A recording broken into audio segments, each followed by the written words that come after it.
Welcome to the Mortgage Podcast, where we give tactics, strategies, and inspiration to get you to 10 plus loans per month. We talk a lot about how to make a ton of money in mortgage while also being happy and thriving in your personal life. If you want to be a mortgage millionaire, you're in the right place.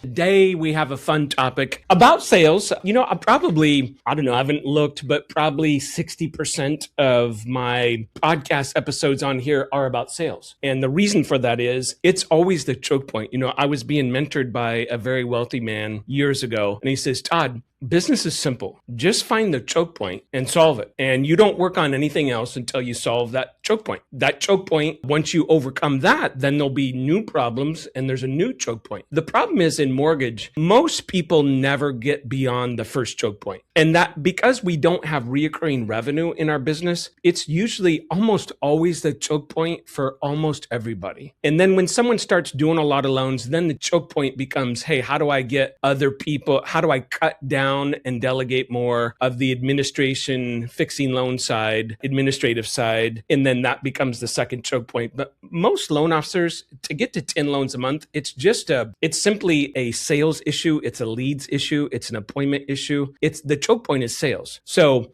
I remember when I was a kid, my dad owned a direct sales company, and a lot of his clients were on the back east. So he would start making phone calls between 5:30 and 6 in the morning. And he would make calls. He would be on the phone, one call after another. He would take a break to go pee. He would take a break for lunch for about 15 minutes, and then straight until 2 o'clock in the afternoon, that's what he did, is he just banged the phones. And he would call people he knew, and he would cold call people, and it was about 50-50. So I remember growing up as a kid, in my mind, you understand, think of me as a kid. I'm eating my Lucky Charms, and he had a leather chair next to his desk, in front of his desk. And I would sit there and just watch him make calls. And my dad would just call after call, wouldn't even say hi to me. He'd just make calls.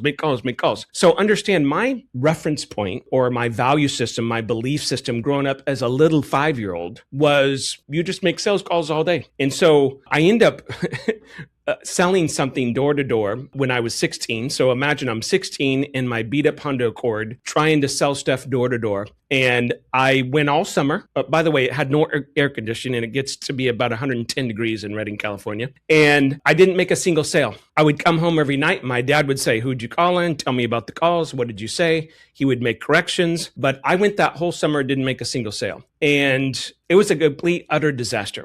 But it helped me not give up, because I didn't. I probably emotionally, I should have been ruined after that, but I wasn't somehow. I don't know why. But then I got into another business, and I grew that business over 5 years by 10x sales. So 10 times sales in 5 years. So then I went to work for, we sold that company to a publicly traded company, one of the largest companies in the world. And I worked in a division of 40-something salespeople. And the first full year I was there, I got salesperson of the year because I picked up so many accounts. And I remember at the party where I got my award, the boss asked me, Todd, you picked up more accounts than any single person in this room, and you're like 22 years old.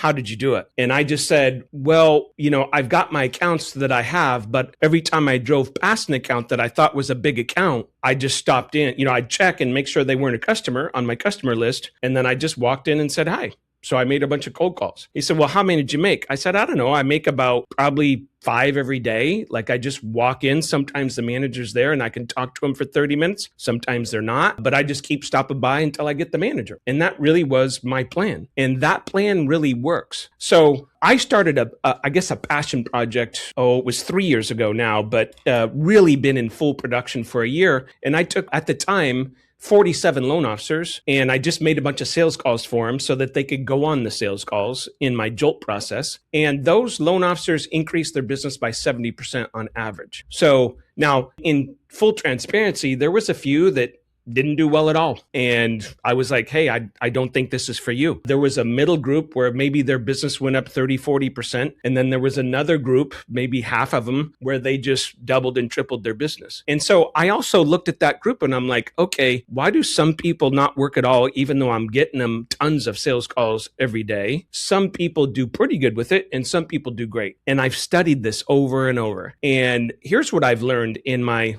I don't know, almost 40 years of selling. So the first thing is very simple, and it's so basic that it gets missed. And that is, we have to make a lot more sales calls than you think. I just ended this month, so I'm recording this in April 2nd. So we just finished March, and I got my average client, let me do the math in my head, 27 appointments this month, okay? And that's with top producing realtors, financial planners, and past clients that need to refinance. Those are our three areas that we focus on right now. So it's hard to do 27 appointments and not do another 3, 4, 5 deals. It's just hard if you have that many appointments to not do more business.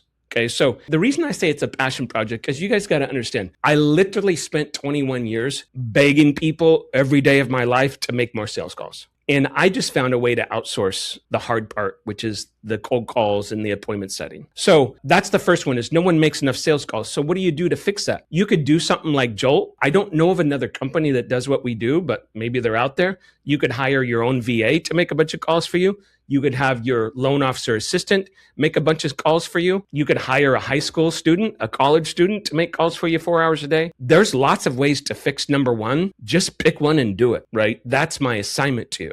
Number two, loan officers struggle with follow-up and what I call romancing accounts. So I love dating analogies. I was single for 6 years in between my divorce and my current lovely relationship. And, you know, when you go out with someone, there is like a process to that. So that's the presentation. I'm going to get to that in a second. But if you really think, hey, this may be a high quality person that I really want to pursue, you have to actually pursue them. Let me say that again, because it's a blast of the obvious. If you meet someone and you really think, hey, this is a business person that I would really like to do business with, I think they would be fun, I would like to pursue them, then that is just a trigger where you've got to find a way to keep romancing them. You know, in a dating analogy, I'd say, hey, Cindy, this was great. I really enjoyed you. Like, I love your background.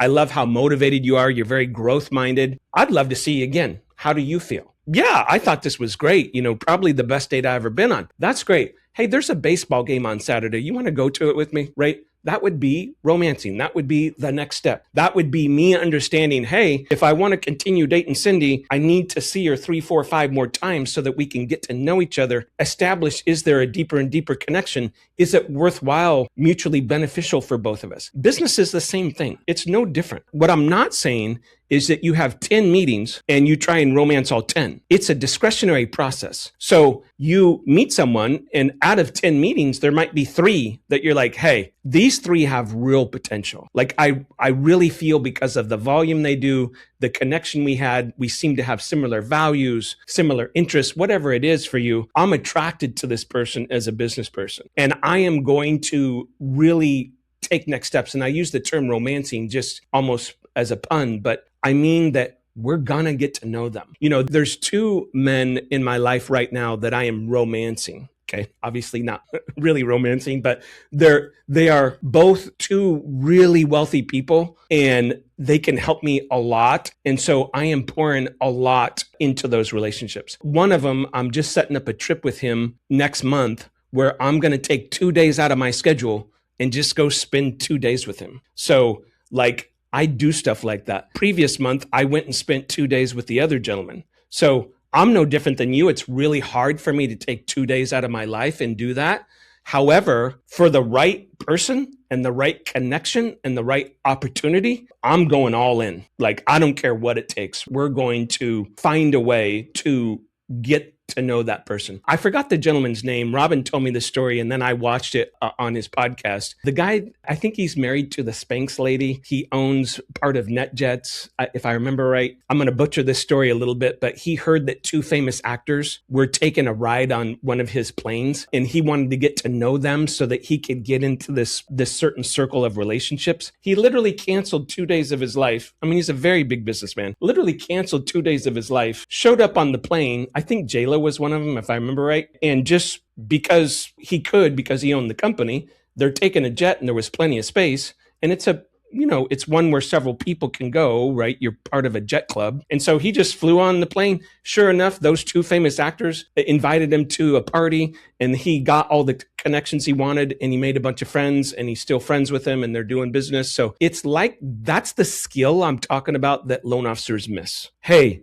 this is a really good relationship. This really could mean 2 more closings a month. That could mean 6 more thousand or 10 more thousand a month to me and my family. I'm really going to invest in this. And so that is kind of there's target marketing. And then once you meet them, there's target marketing again. So many people they don't have that skill. I have a gentleman that works for me. We set him some big appointments, and he found this lady that's in a very small town. She's 2 hours away, but she did 160 deals last year. Instead of doing the first meeting over the phone, he says he called her and said, hey, he looked up her numbers, obviously, and he's all, hey, can I just drive and see you? And she's all, yeah, I'd love that. So instead of a phone call to introduce himself that I set up for him, he drove there. That's the skill I'm talking about. That's the emotional intelligence of knowing, hey, this is a big one. Like we've got to, put a lot of extra effort into certain people, certain opportunities. So number 1 is not making enough sales calls. Number 2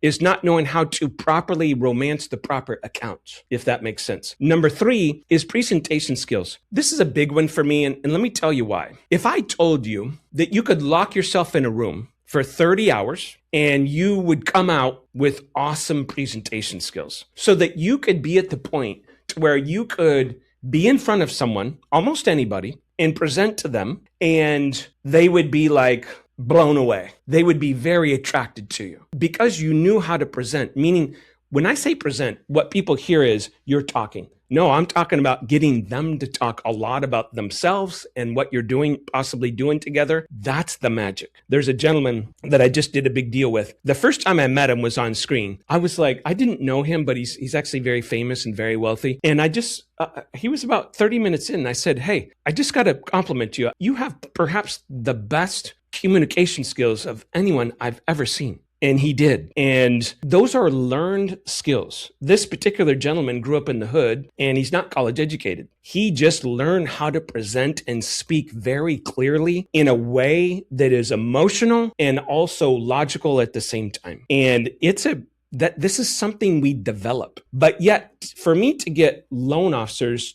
or salespeople to lock themselves in a room or spend 5 hours a day for 6 days learning a skill, they just won't do it. They just won't do it. Maybe get up 1 hour, maybe get up at 5 a.m. every day and practice presentation skills every day for a month. And your sales skills would go from here to here. I mean, it would mean you go from making 150 grand a year to 500 grand a year in 2 years, but people won't do it. But your presentation skills, how you come across to people, it's so critical. I can't tell you. And it's probably outside of just making more sales calls, it's probably the second biggest underrated skill that people don't possess and invest in. So that's how you're going to increase your business by 70% a year. And I say make more sales calls, obviously targeted lists, but here's what I would say around that. You're going to have to outsource it. I mean, I might know of one loan officer I've coached out of 5,000 that literally sits down and makes 40, 30 calls every single day of their life. 1 out of 5,000. So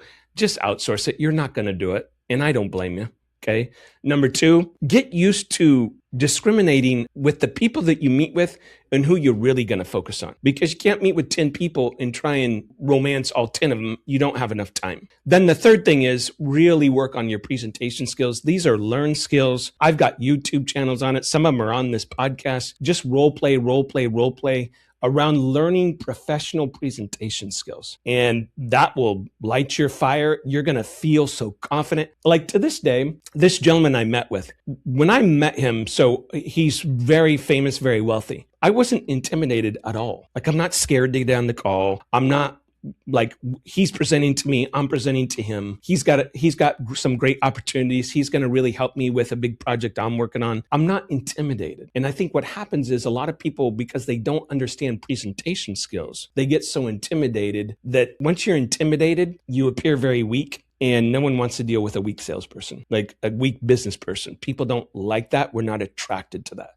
So that is how you could 3 things that you can work on right now where you could literally double and triple and quadruple your income over the course of 2 or 3 years. So if this hit home with you, I don't care if you're a loan officer or a salesperson in a different industry, share it with one person. That's how this stuff spreads. I don't advertise this stuff. I just think it's organic type marketing to help salespeople win more. And that's what this is all about. So have a beautiful day. Have a beautiful week.